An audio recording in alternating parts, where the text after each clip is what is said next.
ನಮಸ್ಕಾರ. ನಮಸ್ಕಾರ ಸರ್. ಶ್ಯಾಮ್ ಗಾಯಕ್ವಾಡ್ ಗುಲ್ಬರ್ಗಾದಿಂದ ಬಂದಿದ್ವಿ. ಬೀಜೋಪಚಾರ ರೈತರಿಗೆ ಕೊಟ್ಟಿದ್ವಿ. ಸೊ ರಿಸಲ್ಟ್ ಯಾವ ಥರ ಇದೆ ಅಂತ ನೋಡೋಕೆ ಬಂದೀವಿ. ಸೊ ಬನ್ನಿ ರಿಸಲ್ಟ್ ನೋಡೋಣ, ಮತ್ತು ರೈತರಿಗೂ ಮಾತಾಡ್ಸೋಣ. ಅವ್ರದ್ದು ಅನುಭವ ಹೆಂಗಿದೆ ಮತ್ತು ರಿಸಲ್ಟ್ ಹೆಂಗೆ ಅನಿಸ್ತದೆ ಅವರಿಗೆ. ಸೊ MLC ಕಂಪ್ನಿದು ಬೀಜೋಪಚಾರನ ಬಳಸಿದ್ದಾರೆ.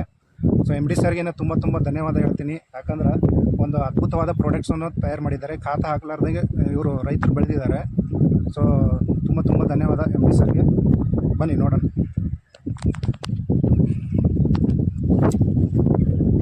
ನಮಸ್ಕಾರ ಸರ್. ಸರ್ ನಮಸ್ಕಾರ ಸರ್. ನಿಮ್ಮ ಹೆಸರು ಸರ್? ನನ್ನ ಹೆಸರು ಶರಣಬಸಪ್ಪ ಕೋಲಿ ಅಂತ ಹೇಳಿ. ಸೊ ಯಾವ ಸರ್ ಇದು? ಇದು ಪಡ್ಸೋಳಿ ಸರ್. ಪಡ್ಸೋಳಿಗೆ ರೀ. ಸೊ ಇದು ಏನು ಬಳಸಿದ್ದೀರಾ ಇದು ಬೀಜಕ್ಕೆ? ಸರ್ ಇದು ನೀವು MLC ಕಂಪನಿಯಿಂದ ಕೊಟ್ಟದ್ದು ಬೀಜೋಪಚಾರ ನಾವು ಬಳಸಿದ್ದೀವಿ ಸರ್. ಮತ್ತು ಈ ಹೊಲಕ್ಕೆ ನಾವು ಒಟ್ಟು ಖಾತಾನ ಯೂಸ್ ಮಾಡಿದ್ವಿ ಸರ್. ಯಾವುದೇ ಒಂದು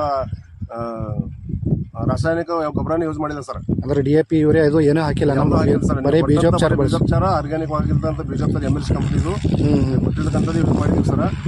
ಅಷ್ಟು ಹೊಲ ಎಷ್ಟು ಎಕರೆ ಭೂಮಿ ಅದ್ರ ನಾಟಿಗೆಲ್ಲ ನಾವು ಇದೇನು ಯೂಸ್ ಮಾಡ್ತೀವಿ. ಮುಂದೆ ಈ ಸದ್ಯ ಇದೇ ಯೂಸ್ ಮಾಡ್ತೀವಿ.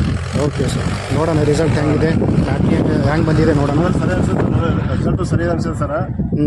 ಯಾಕಂದ್ರೆ ವರ್ಷನೂ ಬಿತ್ತಿದ್ದೇವೆ ಸಲ್ಫೇಟ್ DAP ಯೂರಿಯಾ ಹಾಕಿಸಿಂದ ಅದು ಒಟ್ಟು ಸರಿ ಅನಿಸ್ತಿಲ್ಲ. ಇದು ಒಂದೇ ಒಂದು ನಾಟಿಗೆ ಫೇಲ್ ಆಗಿಲ್ಲ ಸರ್. ಎಲ್ಲ ಬೀಜವು ನಾಟಿಗೆ ಬಂದದ ರೀ.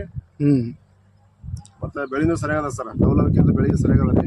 ಓಕೆ, ಈಗ ಮುಂದೆ ಏನದ ನಾವು ಒಂದು 20 ದಿವಸ ಆದ್ಮೇಲೆ ನೀವು ಹೇಳಿರಲ್ಲ ಸರ್, ಅದನ್ನು ಹೇಳಿದ ಪ್ರಕಾರ ನಾವು ಸ್ಪ್ರೇ ಮೇಗೆ ಸಿಂಪಡಣೆ ಮಾಡ್ತಕ್ಕಂಥದ್ದು MLC ಕಂಪನಿ ಉತ್ಪನ್ನಗಳನ್ನೇ ಸಿಂಪಡಣೆ ಮಾಡ್ತೀವಿ ಸರ್. Okay sir. ಇದು ಬೆಳೆ ಚೆನ್ನಾಗಿದೆ ಸರ್. ನಮಗೆ ತುಂಬ ನೋಡೋಣ ಸರ್. ಸರ್ ನಮಸ್ಕಾರ.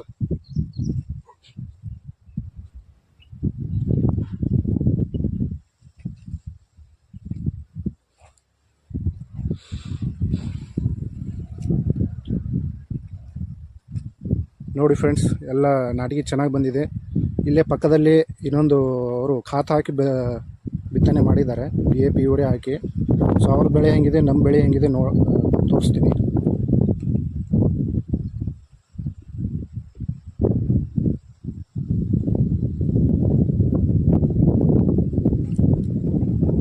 ಸೊ ಇಲ್ಲಿ DAP ಹಾಕಿರೋದು ತೋರಿಸ್ತೀನಿ ಬನ್ನಿ.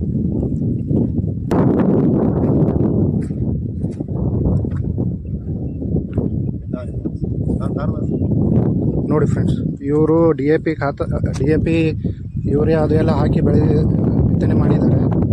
ಸೊ ಅದಕ್ಕೂ ಇದಕ್ಕೂ ಎಷ್ಟು ಡಿಫ್ರೆನ್ಸ್ ಆಗಿದೆ ಬೆಳೆ, ಭಾಳ ಫರಕ್ ಅದ ಸರ್. ಇದು ಖಾತಾ ಹಾಕಿ ಯೂಸ್ ಮಾಡಿ DAP ಯೂರಿಯಾ ಇದು ಯೂಸ್ ಮಾಡೋದಾದ್ರೆ ಬೇರೆಯವ್ರ ಹೊಲ ಇದು. ನಮ್ದು ಹೊಲ ಇದು ಹೊಲ ಒಮ್ಮೆ ಬಿತ್ತದವ ಸರ್. ಒಮ್ಮೆ ಬಿತ್ತನೆ ಮಾಡೋದವ ರೀ. ನಮ್ದು ಇದಕ್ಕೆ ಭಾಳ ವ್ಯತ್ಯಾಸ ಅದ ಸರ್. ನೋಡಿ, ಪೂರಾ ಮಣ್ಣೆ ಕಾಣುತ್ತಾ ಇದೆ, ಅದು ಬೆಳೆ ಜಾಸ್ತಿ ಕಾಣಿಸ್ತಾ ಇಲ್ಲ. ಸೊ ಅದು ಪೂರಾ ಎಲೆಗಳು ಬೆಳೆಗಳು ಜಾಸ್ತಿ ಕಾಣಿಸ್ತಾ ಇದೆ, ಮಣ್ಣು ಕಾಣಿಸ್ತಾ ಇಲ್ಲ. ಸೊ ಅದಕ್ಕೂ ಇದು ಭಾಳ ಡಿಫ್ರೆನ್ಸ್ ಇದೆ. ಸೊ ಬೆಳವಣಿಗೆನೂ ಚೆಂದ ಆಗ್ತಾ ಇದೆ. ಸೊ ಹಾಗೆ MLC ಕಂಪನಿಗೆ ತುಂಬ ಧನ್ಯವಾದ. MD ಸರ್ಗೆ ಧನ್ಯವಾದ. ಯಾಕಂದರೆ ಅದ್ಭುತವಾದ ಪ್ರಾಡಕ್ಟನ್ನು ಮಾಡಿದ್ದಾರೆ ಅವರು. ರೈತರಿಗೂ ತುಂಬ ಉಳಿತಾಯ ಆಗ್ತಾ ಇದೆ, ಮತ್ತು ರೈತರಿಗೂ ಒಂದು ಆರ್ಗ್ಯಾನಿಕ್ ಬೆಳೆನ ಬೆಳೆದಂಗೆ ಆಗುತ್ತೆ. ಸೊ ಎಲ್ಲರಿಗೂ ಆರ್ಗ್ಯಾನಿಕ್ ಬೆಳೆ ಸಿಗುತ್ತೆ, ಅದರಿಂದ ಹೆಲ್ತ್ನೂ ಚೆನ್ನಾಗಿರುತ್ತೆ, ಮತ್ತು ಮಣ್ಣು ನಾವು ಭೂಮಿನೂ ಕಾಪಾಡ್ಕೋಬೋದು, ಫಲವತ್ತೆ ಮಾಡ್ಕೋಬೋದು. ಸೊ ಜೈ MLC. Thank you MD sir.